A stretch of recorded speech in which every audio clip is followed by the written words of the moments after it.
여러분은 신앙의 초점을 어디에 두고 있습니까? 우리의 신앙의 초점이 이제 주님을 온전히 향하면 주님께서 기뻐하시는 이런 열매를 맺기 위해서 이제 삶의 노력을 하게 되겠죠. 그런데 또 반대로 우리의 신앙의 초점이 세상에 향해 있다든가 아니면 나의 개인적인 욕심을 채우기 위해서 살아간다면 결국은 그 신앙의 초점의 잘못됨의 문제 때문에 불화가 일어날 수밖에 없게 됩니다. 바울은 이 로마 교회를 향해서 편지를 쓰게 됩니다.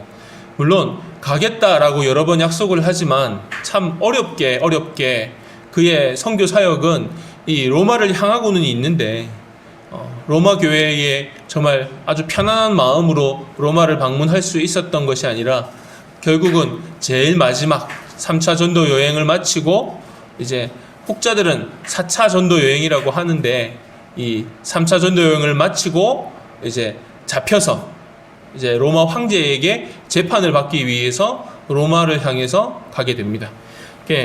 아직까지 이 로마서가 기록될 당시에 바울은 로마 교회에 가지는 못했습니다. 로마 교회에 방문하지는 못했지만 편지로서 지금 로마 교회에 일어나고 있는 일들에 대해서 교훈하고 있습니다. 특별히 오늘 우리가 함께 살펴보아야 될 부분들은 바로 이 로마 교회 안에 발생했던 문제들 중에 다툼의 문제에 대해서 함께 살펴보려고 합니다.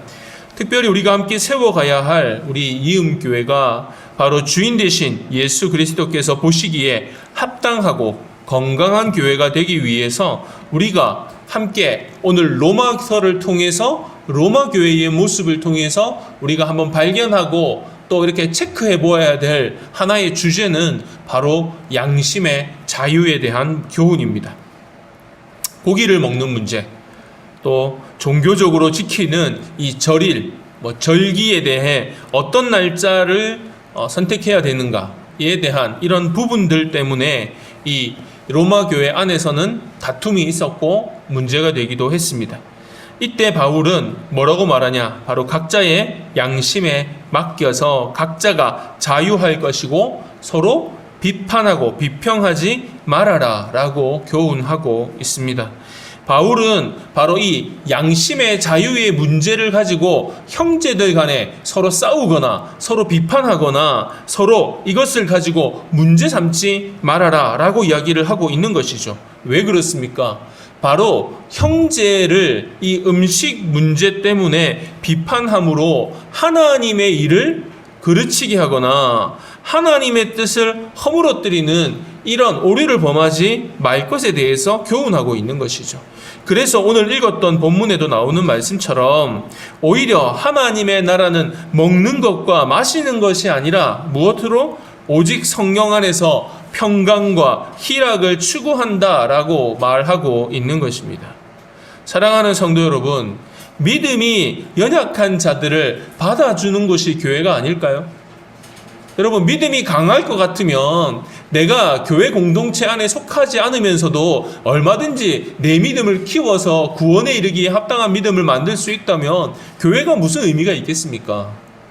교회라고 한다면 그 교회는 반드시 믿음이 연약한 자들을 더 받고 더 관심을 쏟고 믿음이 연약한 자들이 강건한 믿음의 사람으로 세워져 가도록 서로 관심을 가져주는 것이 교회가 아니겠습니까?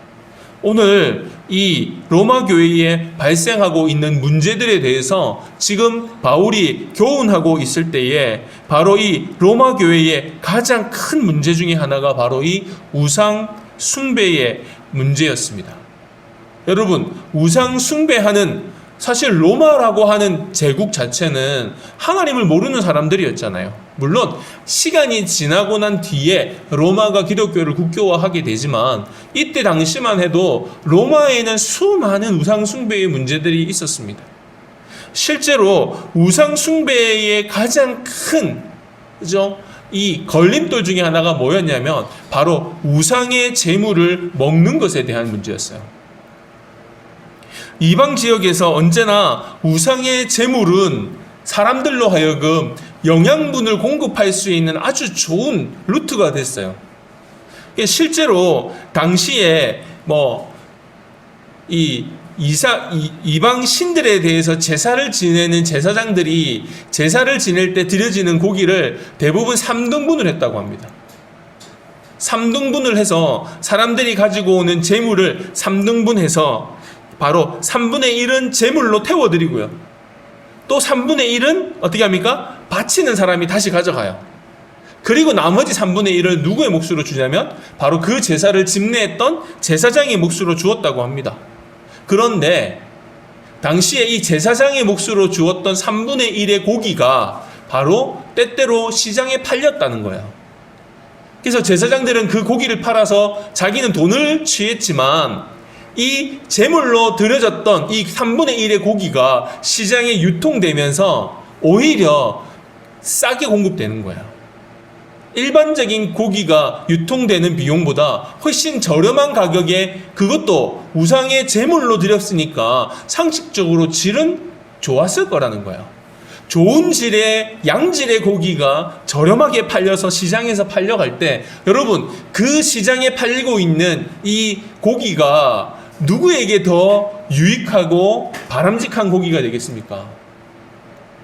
가난하고 없는 자들에게 당연히 유익한 단백질 공급원이 되었을 것이라는 거예요. 근데 상식적으로 한번 생각을 해봅시다. 여러분, 당시에 로마 교회 안에 부자들만 있었을까요? 당연히 그 안에는 예수 믿는 것 때문에 같은 유대인 그리스도인, 이방 지역에 살고 있는 디아스포라 유대인들이라고 하더라도 예수 믿는 것 때문에 유대교가 아니라는 이유 때문에 동족으로부터 배척을 받는 그리스도인 유대인들이 존재를 했을 거예요. 그죠? 그리고 또 원래 유대인들이기 때문에 로마라고 하는 이방의 나라에 있다면 그들이 어떤 혜택을 보겠습니까? 오늘날로 말하면 우리나라에도 얼마나 많은 외국인 이주 노동자들이 한국 사회에 들어와서 많은 차별을 받고 있잖아요, 사실. 그죠? 그러니까 유대인이라고 한다. 그리고 그 유대인 중에서 그리스도인이라고 한다면 그들은 다른 사람들에 비해서 갑절로 어려운 삶을 살고 있었다라고 우리는 쉽게 추측해 볼 수가 있어요. 자, 그렇다면 여러분 여기서 문제가 발생을 하죠. 유대인들도 고기 먹어야 되잖아요. 소고기는 먹어도 되거든요. 돼지고기는 안 되었지만 하나님께서 율법을 따르던 전통의 이야기 한다 하더라도 그래서 많은 유대인들도 어떻습니까? 우상의 제물로 드려졌던 이 질 좋은 고기에 대해서는 충분히 그 고기를 섭취하고 영양분을 공급받을 수 있는 좋은 바람직한 고기였다는 것이죠. 자, 그런데 이 문제는 여기서 발생합니다. 믿음이 연약하여 의심하는 자들에게는 이 고기를 먹는 문제가 하나의 신앙에 있어서 흔들리는 갈등이 되었다는 것이죠. 이거 먹어도 될까? 먹으면 안 되는 거 아니야? 우리가 한번 살펴보면 사실 믿음이 강한 자들, 유대인이면서도 믿음이 강한 자들은 우상이라는 것 자체가 존재하지 않는다는 거예요. 아니 세상의 신은 유일하신 하나님 한 분밖에 안 계시는데 무슨 뭐 태양의 신이 어디 있고 그런 게 어디 있냐, 그런 거 필요 없어. 우상 자체가 가짜이기 때문에 우상에게 드렸던 음식을 먹는다고 해가지고 내가 뭐 정결하지 못하고 내가 더러워지고 그런 거 없어. 그러니까 먹어도 괜찮아 라고 이야기하는 사람들도 존재를 했어요. 또 반면에 이방인이면서도 그리스도인이 되어서 로마 교회 안에 모여있던 사람들은 믿음이 연약하기 때문에 그들은 아니 하나님을 섬기는 것이 아니라 이방신을 섬겼던 음식을 어떻게 먹을 수 있어? 라고 이야기하는 사람들도 존재를 했다라는 것이죠. 지금 생각해보면 저희가 어릴 때에도 옆집에서 제사 지내고 나면 보통 제사는 새벽이나 밤에 드리잖아요.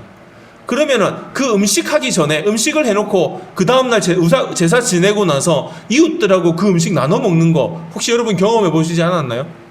저는 어릴 때 저희 집 근처에 이제 뭐 집 사는 사람들이 제사 지내고 남은 음식이에요 하고 우리 집에 가지고 오는 사람들이 있었거든요.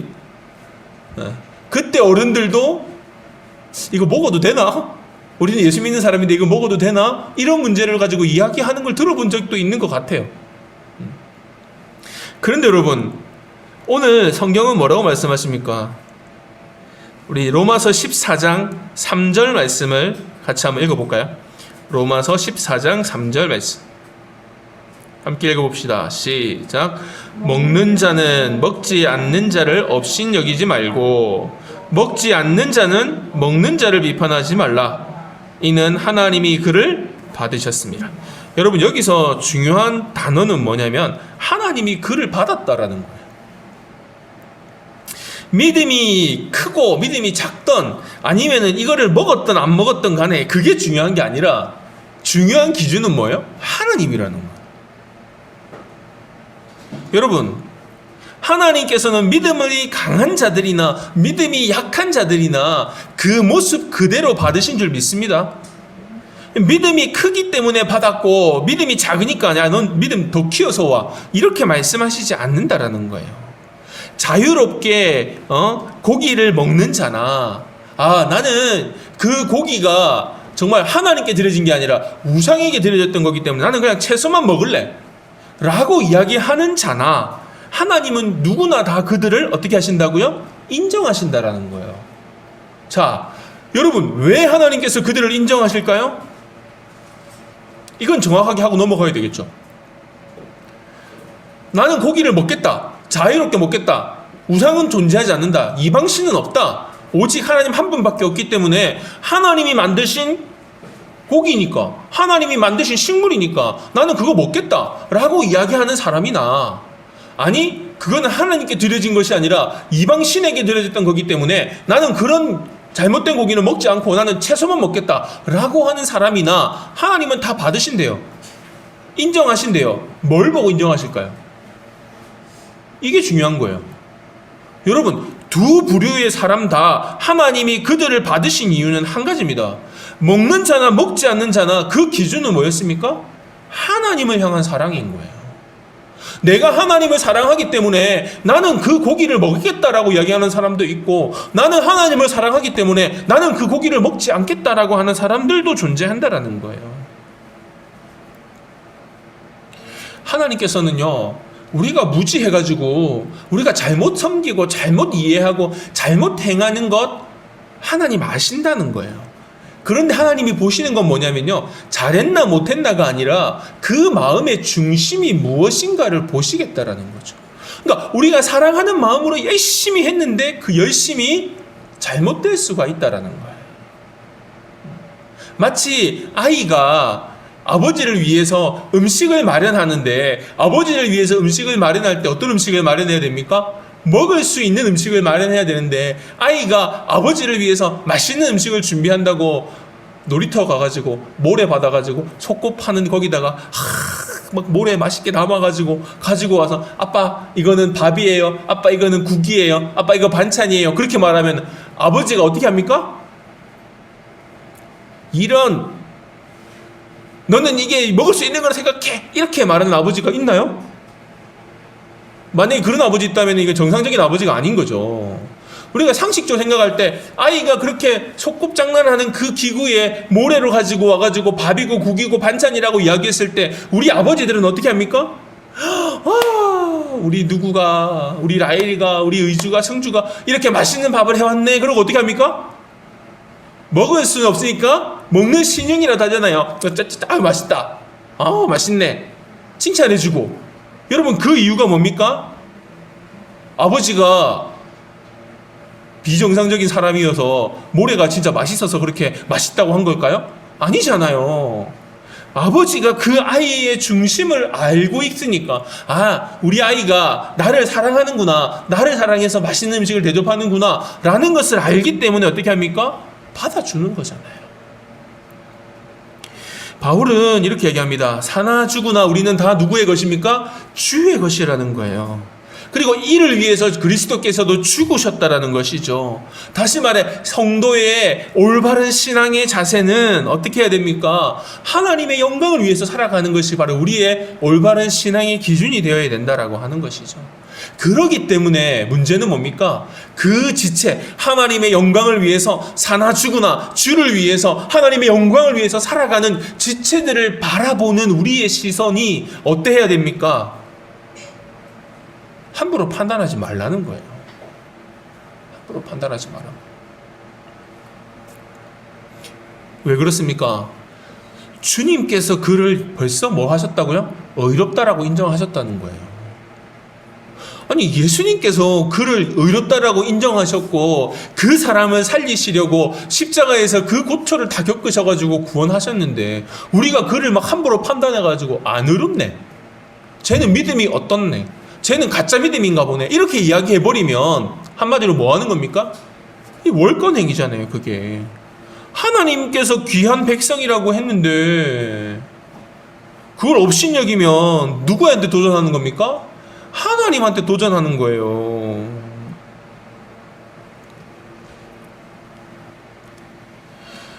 사실 우리는 모두 다 똑같이 하나님의 심판대 앞에 설 사람 아닌가요?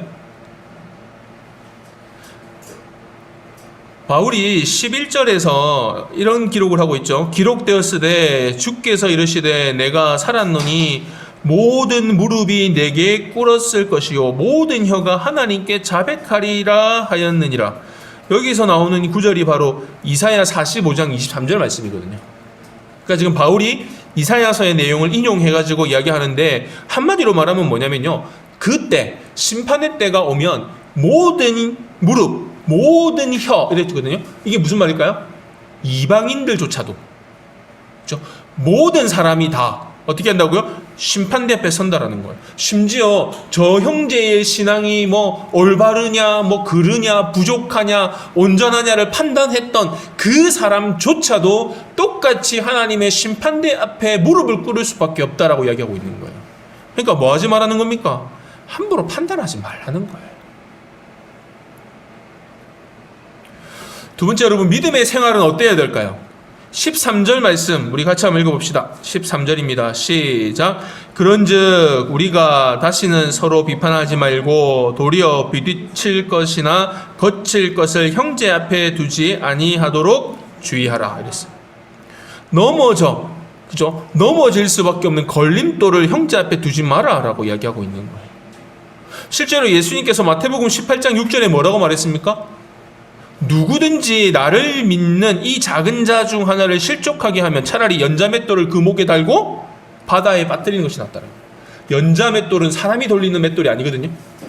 너무 커서 사람이 돌릴 수 없어서 소나 이런 짐승에게 묶어 나귀에 묶어가지고 돌리던 맷돌인데 그 큰 맷돌을 목에 걸고 바다에 빠뜨린다.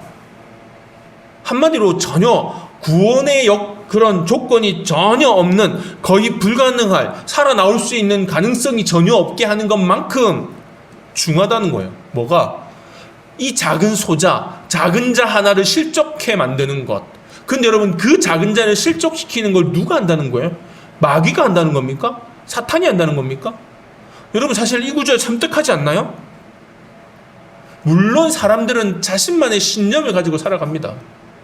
이래야 돼, 이렇게 살아야 돼, 이렇게 믿어야 돼 라고 생각하고 살아갑니다. 그런데 중요한 건 뭡니까? 내 신념을 주장하다가 한 사람을 실족시키는 것은 결코 그리스도께서 기뻐하실 모습이 아니라는 것이죠. 이미 예수님께서 모든 것을 다 거룩하게 하셨고요, 이미 하나님께서 처음 세상을 만드실 때 뭐라고 하셨습니까? 토부라고 하잖아요. 토부. 좋다, 좋았다. 좋았는데 이거는 빼라, 이렇게 말씀하시지 않아요. 혹시 해서 제가 말씀을 드리는 건데, 여러분, 우리가 구약을 공부하다 보면 율법에 대한 이런 계명들이 막 나오잖아요. 뭐는 먹으면 되고 뭐는 먹으면 안 되고 막 이런 것이 나오죠. 여러분, 하나님께서 왜 뭐는 먹어도 되고 뭐는 정결하지 못하고 뭐는 부정하고 왜 그렇게 이야기하셨을까요? 여러분, 창세기 1장에 나타나고 있고 창세기 2장에도 나타나는 하나님께서 지으신 세상을 바라보고 하나님이 뭐라고 말씀하셨어요? 좋다라고 하셨어요. 오케이 하신 거예요. 그런데 왜 하나님은 당신이 만드는 피조물들 가운데서 좋지 않다라는 것을 넣었을까요? 정결하지 않다고 뒤늦게, 그것도 천지가 만들어지고 난 한참 뒤에 그렇게 이야기했을까요? 여러분, 이건요, 그 자체가 부정하고 더러워서가 아니에요. 만약에 그 자체가 진짜 부정하고 더러운 것이었다면 왜 하나님께서 옥상에서 기도할 때 왜 하나님께서 베드로에게 환상을 보여주셨을까요? 내 기퉁이가 묶여져 있는 이 소쿠리 같이 바구니 같은 것이 내려왔는데 그 안에 뭐가 있어요? 율법에서 부정하다는 동물들이 다 들어있고 하나님께서 뭐라고 말씀하세요? 먹으라고 그러잖아요. 먹으라고. 야, 하나님, 저는 율법을 지키는 사람인데 제가 이걸 어떻게 먹습니까? 라고 하니까, 야, 너는 왜 내가 만들고 내가 다 정결하다고 한 걸 갖다가 네가 부정하다고 이야기하냐라고 이야기하시잖아요. 다시 말하면 하나님께서 이스라엘 백성들에게 율법을 주시면서 이거는 부정한 것이고 이거는 정결한 것이니까 부정한 것은 먹지 말고 정결한 것만 먹어라고 했던 이유는요, 그들이 들어가서 살아야 될 가나안 땅에 이방 민족들과 구별된 삶을 살게 하시고 그 이방인들과 구별된 삶을 살아가는 이스라엘 백성들이 누구만 바라보라는 거예요? 하나님만 바라보고 살아라 라고 하는 훈련과 교육적인 차원에서 주신 기준이지, 하나님이 만드신 피조물 자체가 더럽고 추한 것이 아니라는 거예요. 다른 말로 하면요, 예수 그리스도 안에서 우리가 확신하는 바는 무엇이든지 스스로 속된 것이 없다라고 이야기하고 있는 거예요. 다만 속되게 여기는 그 사람에게는 어떻다고요? 속되다라고 이야기하는 거예요. 한마디로 말해서 뭡니까? 서로가 자신의 입장에서 다른 사람을 판단하여서는 안 된다라고 이야기하는 거예요. 이미 하나님은 모든 것을 다 거룩하게 하셨고 하나님은 모든 것을 다 하나님의 사랑으로 품으셨는데, 사람이 자기 스스로 기준을 만들어가지고 이거는 속되고 이거는 더럽고, 하나님의 기준으로 먹지 마라라고 했던 것도 이미, 그죠? 예수 그리스도께서 이 땅에 오셔서 율법을 완성시키고 난 이후에는 다 먹어도 돼라고 하셨어요. 그러니까 지금 뭐 예수 믿는 사람들이 돼지고기 먹는다고 해가지고 뭐 율법을 어겼다라고 이야기합니까? 피채 먹지 말라고 했다고 선지의 적국 먹으면 안 돼 이렇게 이야기합니까?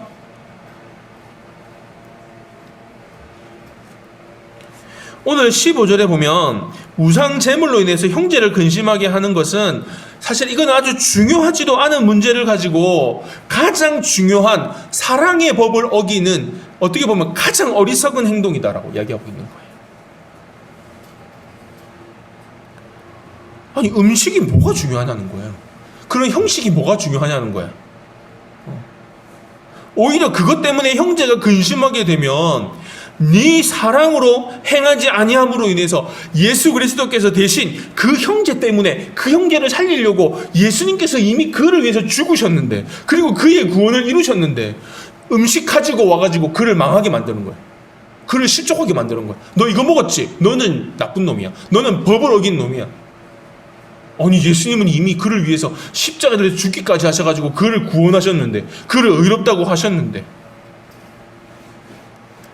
한마디로 신앙생활의 근본적인 원리가 무엇입니까? 우리가 이 땅에서 예수 그리스도를 섬기는, 예수 그리스도를 마음에 모시고 의롭다함을 받고 살아가는 그리스도인이라면 우리의 삶의 기준은 결국 뭡니까? 바로 사랑이다라는 거예요. 사랑.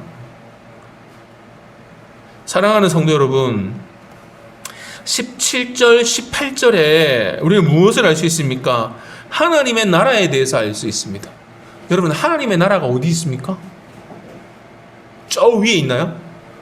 아니잖아요. 예수님께서 가르쳐 주셨잖아요. 하나님의 나라는 우리 가운데 있다고 했어요. 근데 우리 가운데가 누가 계시죠? 예수 그리스도께서 계시거든요. 예수 그리스도께서 계신 그곳이 바로 뭐가 되는 겁니까? 하나님의 나라가 되는 것입니다. 아멘? 하나님의 통치가 이루어지기 때문에요. 우리가 하나님의 백성이고요. 그리고 이 모든 것이 다, 이 땅이 모두 다 하나님의 것이니까 이것이 바로 뭐가 되는 겁니까? 하나님의 나라가 되는 것이죠. 그렇다면 하나님의 나라는 어떤 곳입니까? 오직 성령 안에서 의와 평강과 희락과, 그죠? 그렇게 얘기하고 있잖아요. 한마디로 신앙생활의 중심이 무엇입니까? 우리가 아무리 잘난 척하고 우리가 아무리 율법을 잘 지켜가지고 하나님의 법이 이거다, 우리가 이거 잘 지키자 라고 해가지고 완벽하게 지킨다고 한들 그 안에 하나님의 마음이 담겨져 있는 한 영혼을 향한 사랑이 없다면 아무런 의미가 없다라는 것이죠. 그래서 바울이 고린도전서 10장 23절에 이런 이야기를 하죠. 모든 것이 가하나 모든 것이 유익한 것은 아니요, 모든 것이 가하나 모든 것이 덕을 세우는 것은 아니다. 의주가 어릴 땐가 마트에 갔는데, 그때 이제 그 마트에서 와인 시음회를 이렇게 막 하는 거예요. 그때 뉴스에 뭐가 나왔냐면 하루에 잠자기 전에 와인을 한 잔씩 이렇게 조그만한 잔에 한 잔씩 먹으면 뭐 하여튼 성인병에 되게 좋다 이렇게 막 뉴스가 막 나올 때였어요. 그 뉴스를 듣고 제 아내랑 같이 마트를 갔는데 하필이면 그때 또 그 마트에서 이제 와인을 그런 뉴스가 나오니까 또 그런 걸 하나 봐요. 탁 시음회를 한다고 탁 펼쳐놓고 지나가는 사람들마다 전부 다 조그만한 잔에다가 와인 한 모금씩 주면서 맛을 보라고 이렇게. 물론 안 먹었어요. 안 받았어요. 물론 안 받고 제가 제 아내한테 한번 먹어볼 걸 그랬나? 어떤 맛인가 궁금하네? 그랬는데 갑자기 뒤에서 의주야 이러시는 거예요. 누가? 뒤에 봤더니 권사님이신 거예요. 그 권사님이 의주 어릴 때 볼 때마다 이렇게 간식 사 먹으라고 이렇게 돈을 조금씩 용돈을 좀 주시던 그런 권사님이셨거든요. 그날도 마트에서 만났는데 의주한테 용돈을 탁 주시면서 맛있는 거 사 먹어? 이러고 가시더라고요. 그래서 우리 제가 순간 막 웃었어요. 만약에 그때 제가 그 앞에 서가지고 와인 시음한다고 마시고 있었으면 그 권사님이 의주인지 알고 우린 줄 알고 보고 막 오셨다가 그죠? 얼마나 무안했을까? 저걸 보고 뭐라고 평가를 해야 되지? 목사님이 저거 지금 와인 마시고 계신 저 모습을 보고 지금 내가 뭐라고 판단을 해야 되지? 와인 마시면 안 되나요? 그 와인 한 잔이 우리의 구원을 좌지우지하지 않습니다.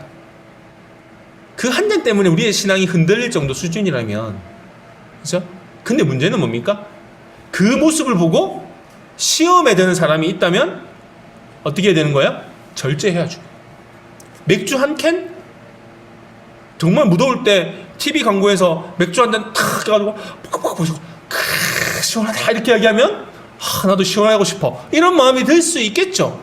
그거 한 잔 먹는다고 해가지고 우리가 무슨 뭐 지옥의 자식이 되는 거 아니에요. 그런데 중요한 건 뭡니까? 고린도전서 8장 13절에 그러므로 만일 음식이 내 형제를 실족하게 한다면 나는 영원히 고기를 먹지 아니하여 그 형제를 실족하지 않게 하리라. 여러분 이게 올바른 신앙의 고백인 줄 믿습니다. 그거 먹어도 아무 문제 안 되는데 문제는 내 그 모습을 바라보고 누군가가 시험에 든다면 그건 아주 큰 문제라는 거예요. 그러니까 어떻게 하라고요? 절제하라고. 차라리 안 먹는 게 맞다고. 그럴 바에는 안 먹는 게 맞다고. 아니 수많은 덕을 세우고 의롭고 경건하고 바르고 올바른 일이 차고 넘치는데 왜 굳이 꼭 문제가 될 만한 일을 가지고 와가지고 그걸 문제 삼아가지고 서로에게 상처를 주고 넘어지게 만드는 일들을 하겠냐라는 거예요. 사랑하는 성도 여러분, 오늘 우리가 바라보고 있는 로마서는 한마디로 말해서 교회는 하나 되어야 되는데 예수 그리스도 안에서 하나가 되어야 되는데 그래서 기준도 예수 그리스도의 사랑으로 우리가 행하고 있는가가 되어야 되는데 문제는 뭡니까? 그 하나의 됨을 위해서 우리가 해야 될 것은 절제라는 거예요. 절제.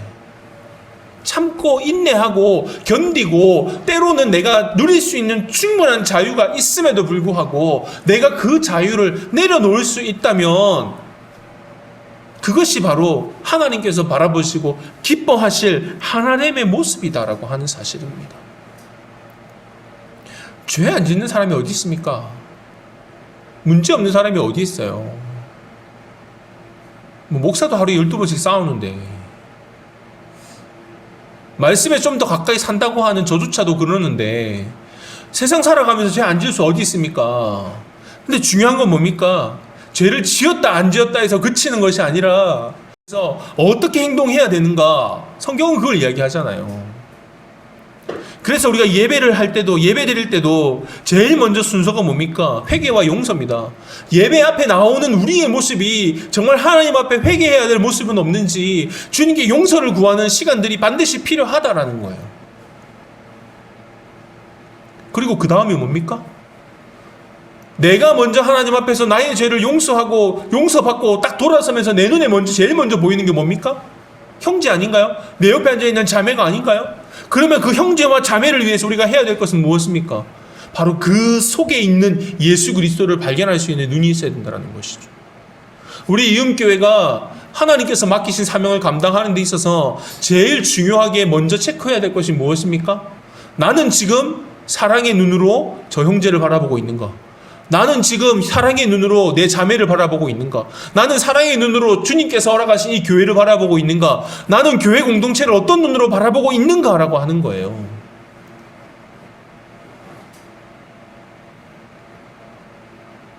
교회들마다 어려움을 겪고 있는 교회들 중에 어떤 교회는 그런 이야기를 해요. 목사님이 주보 만드시다가 오타 하나 있으면 꼭 어떤 성도가 와서 그걸 갖다가 가리키면서 이야기를 한대요. 이것도 제대로 하나 못하세요? 이 오타도 하나 제대로 못하세요? 어느 교회는 보면 뭐 가지고 뭐라고 하고 뭐 때문에 문제가 되고, 저는 그 원인이 오타가 아니라고 생각해요. 진짜 오타가 나가지고 그것 때문에 기분이 나빠가지고 그 성도가 와가지고 목사님한테 오타 났다고 이야기한다고 생각 안 한다고요. 원인은 뭡니까? 은혜가 안 되고요. 사랑이 없는 게 원인이에요. 뭔가 진짜 문제는 따로 있는 거죠. 진짜 문제는 따로 있고 그 문제 때문에 뭐가 보이는 거예요? 오타가 보이는 거예요. 정말 사랑이 있고 정말 배려가 있고 정말 절제가 있다면 오타 좀 나면 어떻습니까? 좀 인간적이지 않나요? 저는 그렇게 생각하는데, 너무 완벽하면 좀 약간 좀 비인간적이지 않나요? 좀 너무 저 사람 좀 실수도 좀 하고 그래야지 사람이 인간적이지.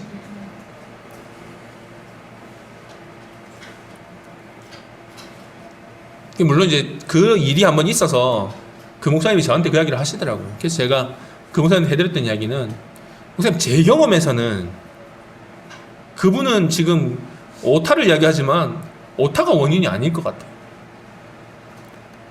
먼저 한번 그분에게는 어떤 문제가 없는지 한번 살펴보시고 목사님한테는 무슨 문제가 없는지 한번 살펴보시라고. 그 문제의 근본적인 원인이 해결되지 않으면 아마 그분은 계속해서 그 문제를 가지고 트집을 잡으실 거예요.